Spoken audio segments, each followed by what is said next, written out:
এটা পৃথিবীর প্রথম অয়েল কূপ।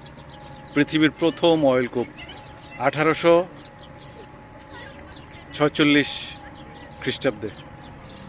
এটাই প্রথম অয়েল কূপ পৃথিবীর। এখান থেকে প্রথম অয়েল উত্তোলন করা হয়।